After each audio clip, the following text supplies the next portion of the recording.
Yeah, what is this? It's called a podcast? Yes. It's where you speak into a microphone and it goes out on the radio. And it's where you constantly have to be adjusting the mic, right? That's You have to, so Chase it around. think about the... That's right. You're familiar. Yeah, all right. So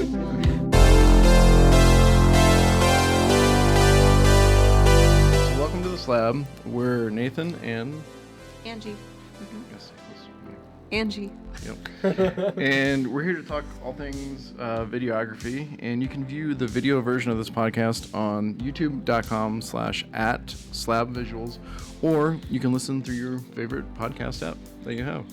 That's right, yeah. And if you have been listening, we're really excited. We have Mitch Davis with us, owner of Midnight Waffles, and he's going to be talking to us today about motion graphics and that world. And we're just really excited to have you, Mitch. Thanks for joining us. Yeah, thanks, man. Yeah. Thanks for having me. This is a really cool space here at Fellow. I love it. Yes, Yeah. we love it. We're based here in the Inland Northwest, Spokane specifically, and we just love talking about all things videography, from the novice like me to the expert like Nathan, and then everybody that contributes to the videography world like you, Mitch. So we're Sweet. super stoked to have you here. Do you want to share a little bit about how you got to motion graphics and to be owner of Midnight Waffles? Sure, yeah. I started out on film sets, kind of interning at North by Northwest, and I was like an office intern for a bit and then a production assistant. And I worked on like, I think four or five films. And so I got a lot of just exposure to being on set and realized I do not want to be on set at all. Yeah. And like, so my options were editing or visual effects in the film. Like I didn't even consider graphic design or animation for a bit. And I went to take a tour with my grandpa of Vancouver Film School because the short films coming out of there were insane, and they're all like visual effects based track. And so I went there and realized it just looked like the most depressing environment. And I feel like I got a little glimpse of what it's like for visual effects artists. You know, it's a very tough industry. So I was talking with my parents, and it's just like, I guess so. Yeah, they're like, maybe think about graphic design so it makes money. And I was like, ugh, I don't want like a backup thing, but I did try it, and I took a year at the Falls, and they had print and web at the time, but no animation, so I kind of dropped out and spent that second year as if I was still in school taking online courses. And then after that second year, got my first job at 7.2, worked there for almost 5 years, and then went out on my own and freelanced for a bit. And it's only been the last few years that we switched to more of a like studio format. So, and we're still very small. It's just me and two employees, a 3D artist, Aaron, and another After Effects animator, Alex. And yeah, we're having a blast so far. That's always the bonus, is if you're having fun doing what you do. Absolutely. Yeah. Not to say I haven't had some burnout here, and you know, my first employer hired and then COVID hit, so it's a lot of like just new stuff for me, but totally worth it. And I've learned a lot about how to like nurture my creative soul through also like trying to like make some money in this industry and make a living. But yeah.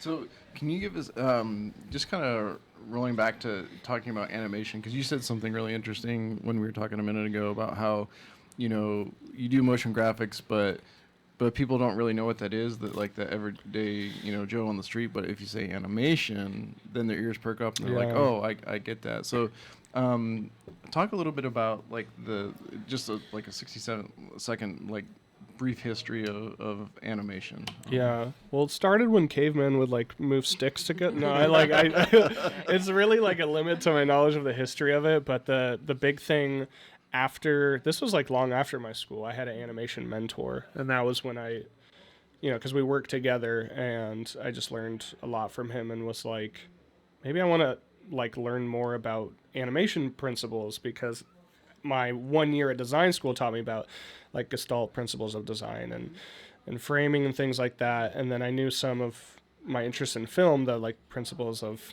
like film and editing. But I was like, there's got to be that for animation. So I looked into it more. And that's when I learned about the 9 old men from Disney who like kind of created the renaissance of animation and just set Disney on its path to controlling the world with animation. And it's a crazy cool thing because when I put work into a project and have to do R&D and it's like a subject matter I'm not used to, it's tough. It's like really tough to get there. But when I wanted to learn about animation, it's just so like driven. It's so the nostalgia factor is so strong that I was interested from day one. And now I'm at a point where I'm like looking at Tartakovsky's work, who animated Samurai Jack, or created Samurai Jack and Dexter's Lab and stuff, and realized like I was obsessed with these when I was a kid. Now I'm like obsessed with their career path and the type of animation they do and stuff.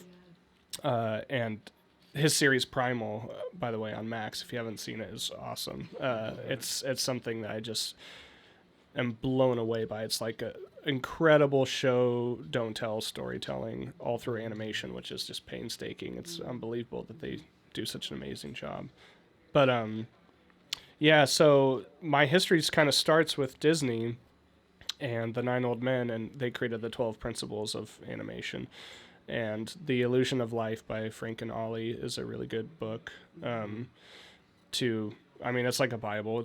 It covers everything, but the big things that I kind of use with me on a day-to-day is squash and stretch, anticipation, secondary action, and motion blur. Like in animation, I love simulating motion blur with like what they call smearing.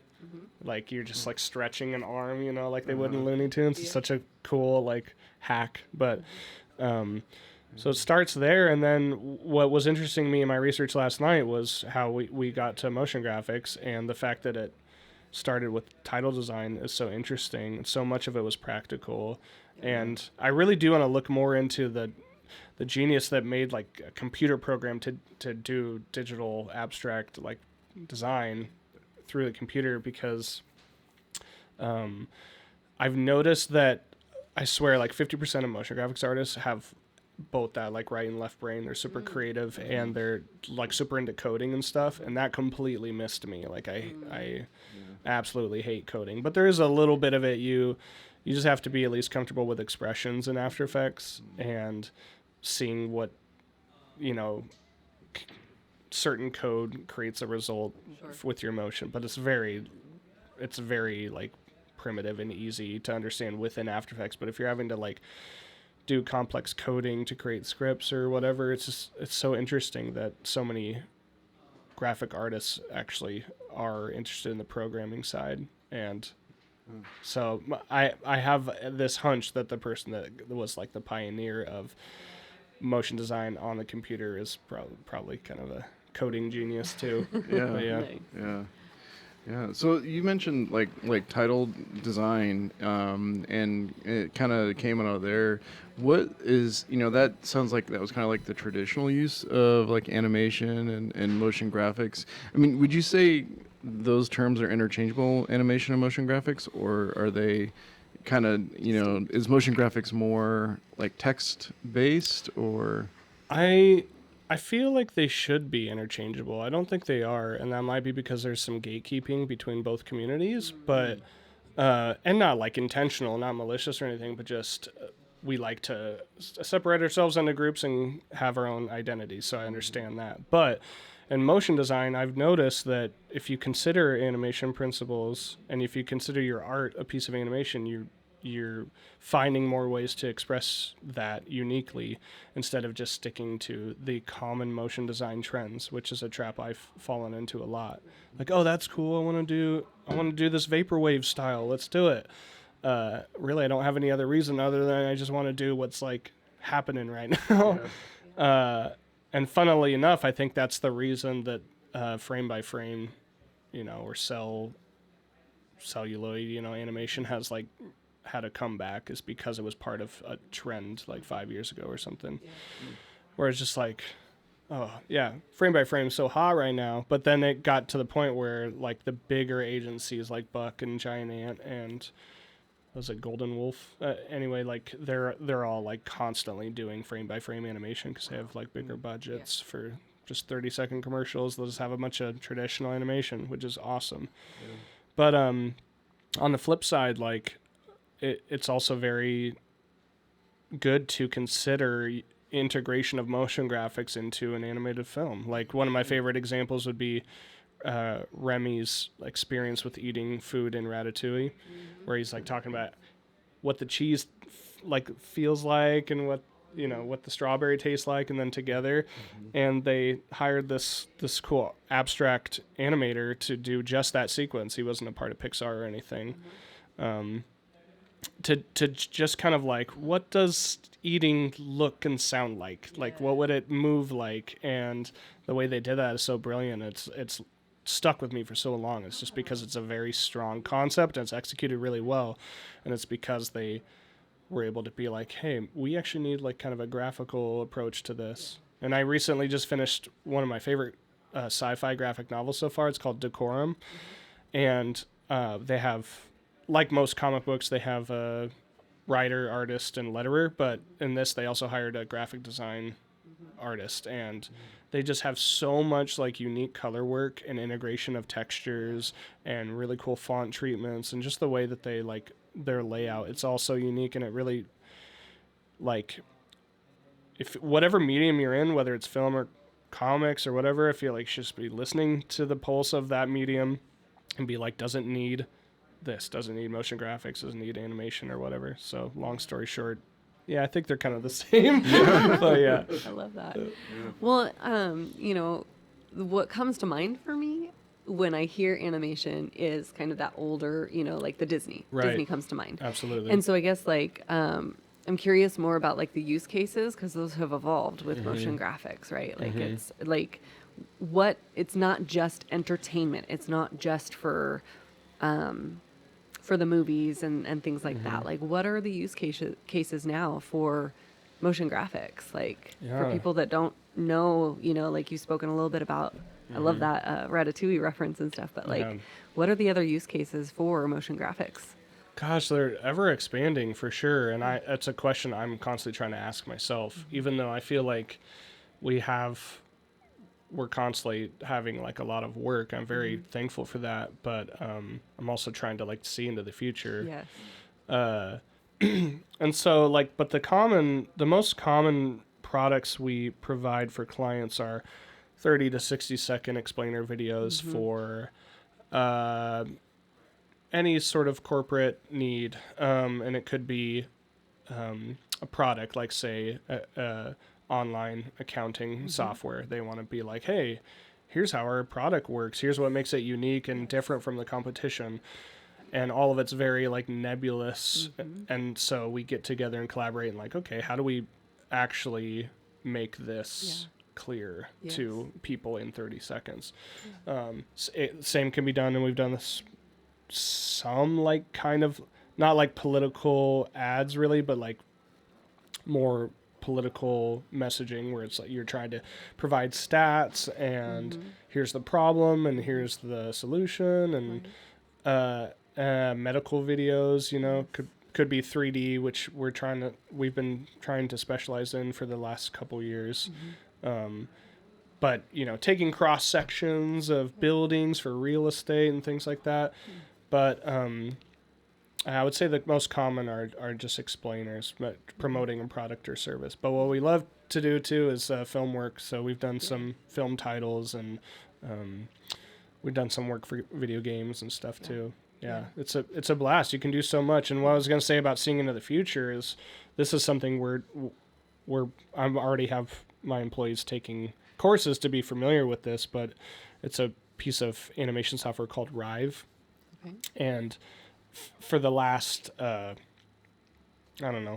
6 years, I think we've been trying to figure out how to provide or create animated like banners in After Effects, because the process is so much faster in After Effects than doing it in Adobe Animate, which used to be Flash. And then brilliant animators came out with Body Movin', which is a plugin that allows you to animate in After Effects and then kick out JSON files for animated banners, for HTML5 banners. So we've been using that for a while, but it's very limited as far as like I'd have to hire a third-party web dev to create any sort of interactivity. It's pretty slow. It's confusing. Doing in JSON and everything is kind of So Rive is this new animation software. So the main downside is having to learn a new piece of software, but we've done it before. But the interactivity you can make is insane. It's like, I don't know, 1/10 the file size. So it's like, I've been talking with clients and putting R&D into it on certain projects, and they're ready to dive head first into it. And so I'm very excited about that one. I think that's going to be a pretty big like chunk of work for us moving forward. I hope so, because doing things in like a la carte way or like smaller sections for animation is nice. And I'm curious how much you guys can relate to it, but I love big projects, but I also they're so tough sometimes. Like a 3-minute animation, and I haven't done one of those in a while. It wears on you. You're just like, this project's going on forever, because it can take a couple months or 3 months for a 3-minute. Typically for a 60-second, we'll try to allocate a month. From start to finish. That's pretty reasonable, but it's still a crunch. Like it's a lot. It's just a lot of work. And I've talked with some film buddies and stuff, and they're talking about like long form, and I'm like, I haven't even considered long form. Like, you kidding? Like a 10-minute video? No thanks. I'm not touching that at all.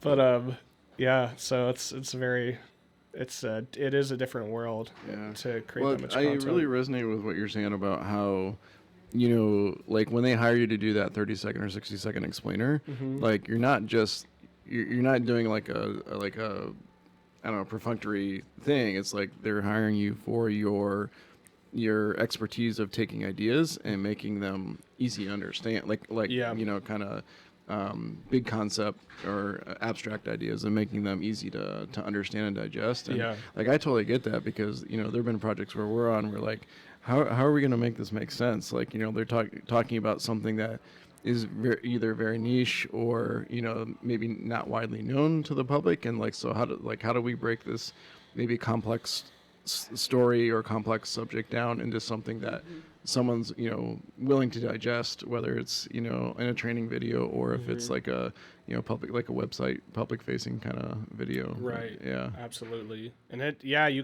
can second guess yourself, and even a room of people can second guess if something's working. And then before you know it, you're all too close to the project to even have an unbiased opinion. So it's like, how do we do this? Because you've watched it like 100 times, and so you kind of lose that perspective on like a first time eyes. 100%. Yeah.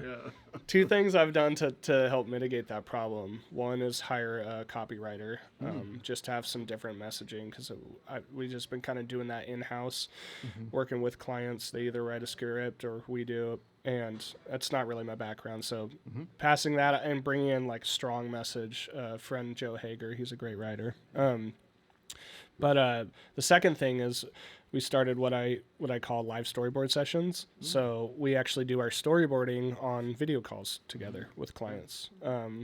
So I'll just cast my screen, have another camera so we can talk and stuff, but we'll go through a 60-second script, often like a 30-second, but we'll try to just allocate an hour and get whatever we can done in an hour. But we've gone on for 2.5 hours because clients were like, no, let's keep going, like this is fun. And the reason I started it just kind of casually, seeing if it would work, and I noticed some clients who would be just timid, quiet, not really responding, they just would like open up and get a whole different energy, like really excited about the ideas that are being forged in real time. Because that's the biggest thing for me, is the traditional form of storyboarding is like you draw the storyboards, you send it off for feedback, they give you feedback. Sometimes you don't even do calls, or because I've noticed it's like hard to ask a client, hey, can we have an hour so I can tell you what these are? Right. So I prefer to do them live now, because it's like we're not saying, hey, here's my ideas, and they're like, no, here's our ideas. It's literally, ideas don't exist until we create them together. It's like, feels more like sculpting away until you have so collaborative. Yeah. Do you find that like there's fewer revisions in the end because they had that skin in the game, so to speak, or had like that say earlier on? Yeah, 100%. Yeah. In fact, that's really the reason why live storyboarding is now a thing, is because I started it kind of casually, and then I realized, oh my God, this cuts down storyboarding to an hour or 2 hours, like instead of more. And you know, back and because forth, of this revisions. volley Yeah. of It's truly like a business decision as well as a creative. It's what's best for us at least now. And I love that. And I've had one client that was like, can we just do them the traditional way? And that's fine. Yeah. But like to me, it's like all my other clients, they think it's fun. They tell me it's the call they look forward to the most. I think I had like, we did some videos for SDCU, and I think they had like 10, 12 people on the storyboard call, which I'm not that good of like a live art. I'm not that entertaining to watch. So that was a little like, I'm sorry, guys. Right. But yeah. No, I'm sure. Well, and I think that just speaks to like people are really passionate about what they do, and if they're willing to invest in motion graphics, like they want to be part of that. They aren't the ones able to Exactly. bring it to life, but you are, and how invigorating that is to their work. Yep. You know, and 100%. yeah, and gosh, you said something about like it being a business choice, and like so much of our conversations do come around to like when you're a business owner, you have to make decisions based on efficiency, and how nice that a decision that made things more efficient also stoked passion. You know, because Yeah. that usually you have to I sacrifice think it's rare. a little bit Yeah. of passion for the Yeah. efficiency. That's when you know it's like a golden idea. Yeah, Yeah, I that's totally agree. Yeah. Yeah, that's tough, and I feel like it's very hard to turn off the business side of the brain. It's equally, if not more, hard to shut off the creative side. So like I think they do have to be in tandem with each other. But yeah, like so for example, Midnight Waffles doesn't really want to be a copy paste like thing. We're always trying to do new styles and sharpen our creative blades, but ultimately we're creating a project for a client that needs to be, you know, like I get it. Like if I hire a contractor to come over and do like repair my roof or something, or like replace the roof, I don't really want to hear like, oh yeah, so I got this new idea for like a roof, like cause this other person did it. It's so cool. Can we just like try it out? I haven't done it before, but so I get it. But at the same time, it's like what, you know, motivates creatives is going to be good for the project too. So yeah, it's a. And that kind of brings into like, you know, something we didn't put down here, but it's like passion projects, right? And it's something that we talked about before we started recording was, you know, you're working on this short film for a local film festival, and he, for those of you watching and listening, he gave me a little preview on his iPad, and it looks freaking amazing. So, like I'm stoked to see that. And you're doing you also compose the music for it, and doing all the editing, and that kind of stuff. I think it's important to talk about making space, because that's one of the things you said. It's like it's so easy to get into the grind, which is important, but also like trying to carve out space for those passion projects, because that's when you get to test things that, you know, like you said, it's like you don't want your roofing guy to say, oh, I have this new idea for your roof, you know, in the middle of the project or something like that. And so there's like no rules basically when you get to do that passion project. And that's kind of how you talked about, you know, keeping the creative fire stoked, like, you know, that's one of the ways, but it's also a balance, right? You know? Oh yeah. And I've struggled with that for so long. I've always wanted to do like a short film, and the closest I got was like a music video, and that was like 10 years ago. And, you know, before you know it, it's like, oh, I haven't done any like of my own creative projects. But also, how do I drastically change up my life that I allow space for that? Because clearly I don't allow it naturally. So it's not an easy answer at all. And for me, what happened with this film is I drastically changed up my routine, I guess, by getting an iPad. And so because I'm at this point where at a certain point I'm out of the office. I don't want to be like stuck there at night and stuff when I could be doing other fun stuff. And that was a really important thing for me, because I used to hustle all the time and just always be grinding on work. So I have better balance now, but that means I'm not in the office as much. Now I can take the iPad and like go have like drawing time with the family, or like have like just sitting at, you know, in the TV room and drawing. It's just all like feels less claustrophobic, and what that allowed me to do was to get obsessed on a project again. And I'm absolutely obsessed with like, before I knew it, I had like 30 frames drawn and I didn't even know what it was for. And then I just started like, okay, I feel like this should be a film. Let's write a script. Let's do this the right way. And then it was too long and then I had to cut it. But yeah, it's just like every stage has been a blast and I'm super looking forward to, and honestly, shout out to Josiah Carlson because, he started the Spokane Comedy Film Festival. This is the 3rd annual one. It's on April 12th and 13th. For you guys' knowledge, but he created a space where, like, instantly filmmakers from all around town were submitting to it, and he also does monthly comedy shows where people from around the country are coming to it. So it's really amazing that he's able to curate this like space for creatives to live within. And for me, I was like, oh my God, it added to the obsession of the project. Like, oh, people could see this. Like, this is exciting. Let's do it. And I had a lot of encouragement from him, and he's going to help do some voices and help me film a part for it this week. So shout out to him. He really cares about creatives, and he's also an insanely talented comedian and animator. He's one of the best animators in town, in my opinion. But yeah, Wow. yeah. That's cool. But another way that like I drastically changed up my lifestyle around like encouraging creative projects was I took piano lessons, and this was right before quarantine. Yeah, so I took piano lessons.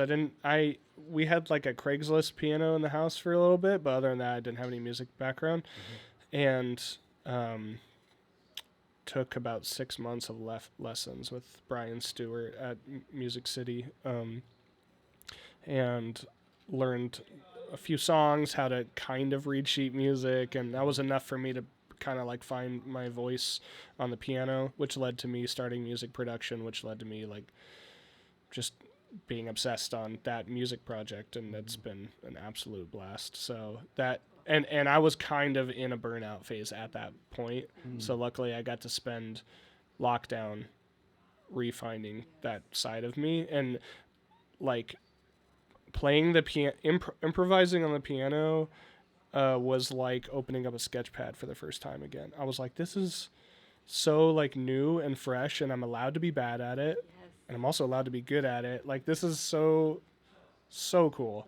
And so it doesn't have to be music, but just anything that feels like it's your next thing that allows you to switch things up and realize you're not just tied to this one thing. You don't have to just identify with this one thing. That helped me a lot. Yeah. That's amazing. Yeah, I'm sure Nate could resonate quite a bit with that, with your years of playing trumpet and then transitioning over to That's videography. right. Yeah. I like your choice of words. Resonate. That's a very. I guess. That's awesome.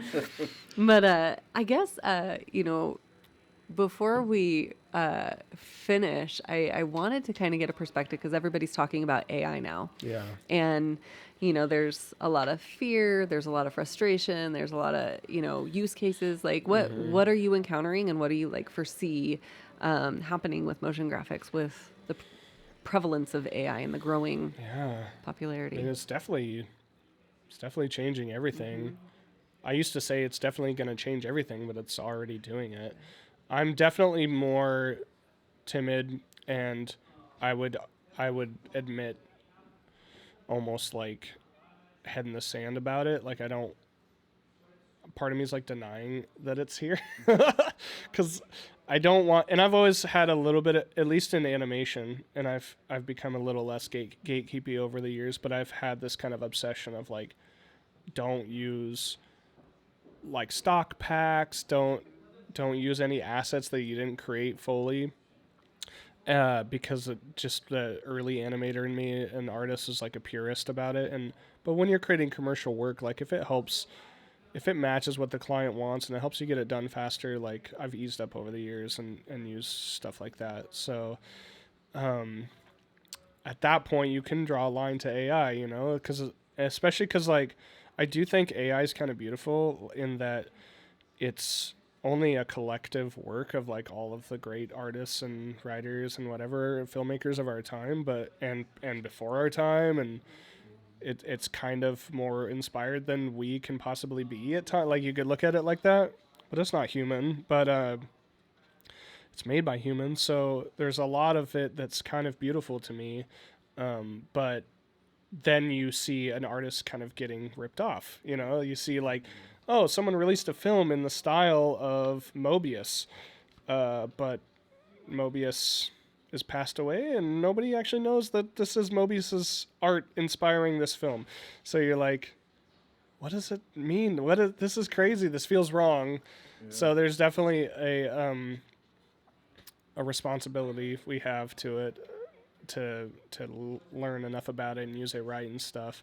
And I can't remember the site, but I tried it out once. I put in like a clip from my music video and was just like, oh yeah, change it to this style, and I was like blown away. Except for the hands. The hands were messed up, but the rest of it was like, that really is insane. And some of the stuff, what I love about AI art is that it's so dreamy. It's just ethereal and esoteric and like haunting, because that feels wrong. Like but I feel like it can create that feeling of unsettling better than I can. Like, that's not my voice. So and I looked at some of the samples I made through AI and was like, it would take me a month to even come close, and I don't think I can match this, actually. So it is very interesting. One of my favorite Instagram accounts is, I think it's called Nice Aunties or something, but it's these creepy, creepy AI-based animations of just like these like old ants that are like, I can't even describe. It's phantasmagorical. It's like dreamy and just weird, but highly recommend. It's thought provoking. Like, I feel like because you can mash up so many things, it's easier to iterate and be like, oh, that is cool to think of like what an egg would look like if it turned into a hand or something. You don't have to animate it for months on end just to see a glimpse of it. So I feel like that's a good place to start, is just like iterating, ideating a little bit. Even that, though, like, oftentimes AI's grabbing from ideas that people took their lives to get to. So it's interesting. The question I always wonder is like, I wonder if fundamentals will go away or become rare, right? Because it's like, you talked about, opening a sketchpad for the first time and you have that inspiration. It's like, you don't really have that if you're putting in a prompt to AI, and it's like, there's certain fundamentals about storytelling and like visually and stuff, like in filmmaking.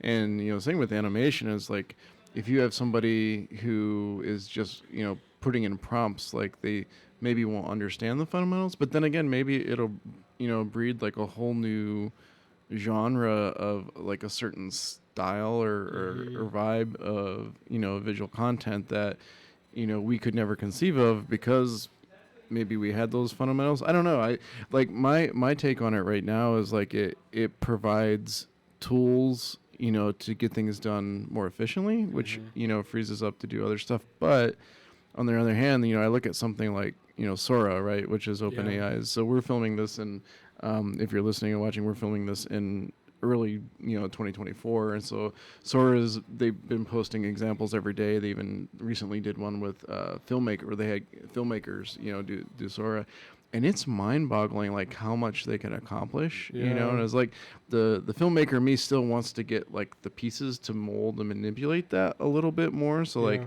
having different assets to be able to push around and adjust. But I think all that stuff will eventually come, and it's happening so fast, which is, it's exciting. I don't know if it's scary or intimidating, but it's just, I don't know. I guess it comes down to, when you're making a living from people that are paying for what you do. Right. And so how will it change their perception of the value of what you do? Because then they're going to say, oh, well, I could just type it in and get good enough, and so will it relegate us to almost like a, I don't know, like what do you I don't know, what do you think about that? I mirror like so much of what you're saying, and it is interesting for sure. I hadn't thought a lot about what it's going to do to what the client values, but as far as the creative process, it is funny that we're already dealing with the problem of like things being derivative and not being inspired from the original source. So a great example is like Rick and Morty is like when Morty gets that derpy face where his like lips hang, that's like largely inspired from Ren and Stimpy, early John K stuff. And now we have this whole league of fans that are becoming professional animators that kind of like, or at least going into school for it now, that were inspired by that show. They're drawing characters that look just like it with the lips and everything. They have no idea who John K is or where the history of like how it got there. And so there's the old man in me that wants to be like, you didn't know what it was like when I was, yeah, you should be inspired by the original. But really, that's literally progress. Like, that's what we want, is for people to not have to take those extra steps. And if they still want to be obsessive and be like, where did the history of like that start, they can go in and look at it. So it's not necessarily like we should have everyone have to develop a film if they want to be operate a camera, because it's all digital now. So if you want, so yeah, that's very interesting, and I'm definitely torn between worlds of like fear and excitement. So, but yeah. Yeah, well, I just appreciate the nuance that you're engaging with in that conversation, because obviously, like, it can be very polarizing. People have some strong views, and you know, for me, I'm not a professional. I don't make my living off of creating. I'm more administrative. I'm more of that. Would that be the left brain? I don't know. Yeah. Yeah, and when I think of AI, it's like it makes something that is completely inaccessible to me, like accessible for the first time. Yeah. To be like, oh, I'm, you know, it doesn't mean I haven't tried to paint and I enjoy like the feel and everything, but like I don't have a proficiency at that or anything. But if I'm like create an abstract painting of this particular thing and like it just produces it, like it's suddenly accessible. And it's like, you know, a lot of people go to McDonald's, but people know when they want a crafted meal that is custom to like their palate. And so I think, you know, try to think of that in the same way of what we do is like, yes, there will be people that will pay for the low value, you know, like high, you know, efficiency, but they might not be the audience that we're looking for as Absolutely. creators. And I think it all comes back to collaboration again, because it's like, and when I've talked with students, I've mentioned that before, where, you know, you like future clients or potential clients can hire people on Fiverr,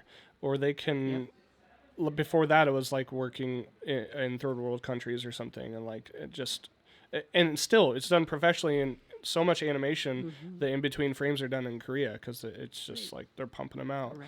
But so I've known for a while that's like, oh, there's this distance. Well, like, you know, if it takes a ton of time to do tedious work, like no client's gonna pay you to like do a bunch of stippling, because they're gonna say, get a Procreate stippling brush, like make it faster. So there's this like, I guess, disconnect with the actual production pipeline and the client, but if you can involve them in any part of that script, storyboard, sound design, like maybe they record the voiceover with, if you can keep them involved in the project and you're still collaborating and creating ideas along the way, then that's great. And I do think there's things that we can be better about, like the higher up that we work with big companies that have multiple tiers of people, it's hard to be flexible. But I think that is important if you want to have a collaborative relationship. Like, so many animators and just people I know just get so upset when it's like, well, we have to do another round of design or whatever, or what, you're doing a design change and we're in animation? It's like, well, is it a better idea? Then let's give it a shot. Like, and it's their product. So I of course don't like hearing, oh, we have to do way more animation now. But it's just important to ask, like, is it good for the project? Because I think that's the thing that keeps people coming back to want to work with people. Because a machine won't complain about that extra round, you know? Nope, sure won't. So it's just like, are you curating an environment where people want to be working with you? And create with you? Yeah, exactly. That's amazing. Well, on that note, like you're talking about this advice that you give students, you know, what would you advise somebody that's looking to go into a career path in motion graphics or animation? Gosh, with everything that's changing, it's almost hard to feel like I can offer advice, you know, because it's with how fast technology is changing, it's like I do think by the time people graduate, it's going to be different. Yes. But a lot of what I said about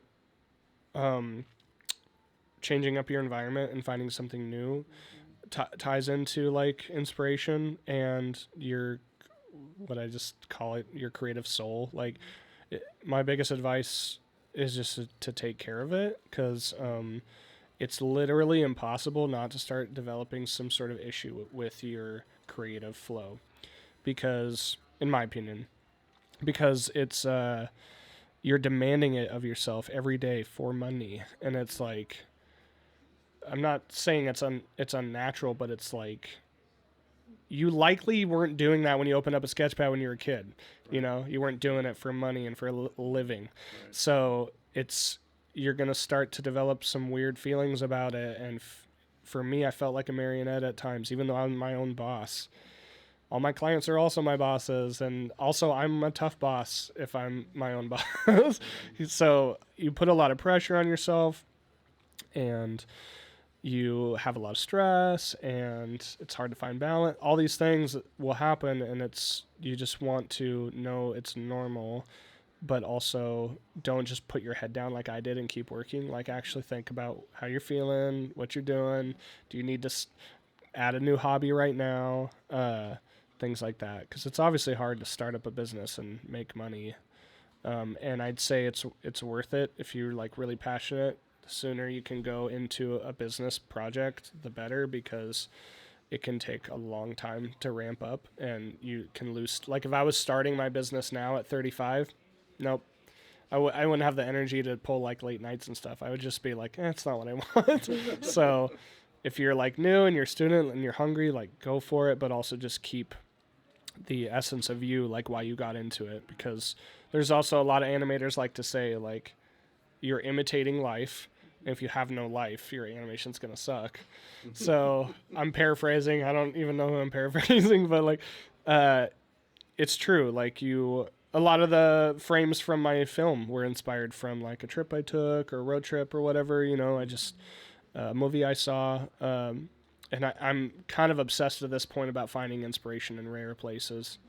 You know, I'm tired of Pinterest and Dribble for inspiration, because for one, there's a million better artists than me, so it's easy to get down. But also, it's just like derivative. Like, where did they get their source of inspiration? That's what I want to go to, like books or music. Or, you know, I love getting inspiration from music, especially like without lyrics. Just like, what's the feeling of this visually? Feel it and then draw it. It's very fun. Yeah, I feel the same way. Yeah, sometimes I'll hear music and it's like I see images or like a story starts to emerge, you know, and it's like, man, like there's a part of me that just wants to like do some kind of video, whether it's a podcast or YouTube, where I like take a piece of music that I find on like MusicBed or something, and then create like a short film around that piece of music, and just like, you know, and take it through the whole process of like, you know, hearing the music and then going, oh, okay, this is what I see. Yeah. Oh, this happens, and then going and filming it, like, you know, making that happen. That's like so cool. Because it's just I see images sometimes when with the right piece. I know exactly what you mean. Yeah, like it's like trailers. Like I'll cut trailers in my head to certain music. Yeah. In fact, did you guys see The Creator? I haven't watched it yet. You know, it's on my list, my watch list. Yeah. I haven't seen it either. But like, I really want to. I've really been waiting for it, but it's one of those things like I need to have full attention to it, so I haven't sat down and watched it yet. But incredible VFX and stuff, and I watched the trailer and it had the Aerosmith Dream On song, and that was like when I was interning at North by Northwest. I remember filming like a side project I never finished, and I had an idea of the trailer for it to that song, and I had a weird moment where I watched The Creator. I was like, wow, it's been a ride. Like I remember thinking about this short film and cutting the trailer in my head, and this is like it, but way better. It's a trip, but very cool. And also, it reminded me about how things come back around. Trends, you know, like that was the song that was impactful to me at the time for a trailer, and it's everybody's favorite thing now for trailers is to cut in like old songs and do some sort of like dubstep remix to it or something, lo-fi remix, whatever. But it's everything's kind of cyclical, and even if things change like AI, there will be some element of like the same that comes back around that we'll recognize always, I think. So it's kind of cool.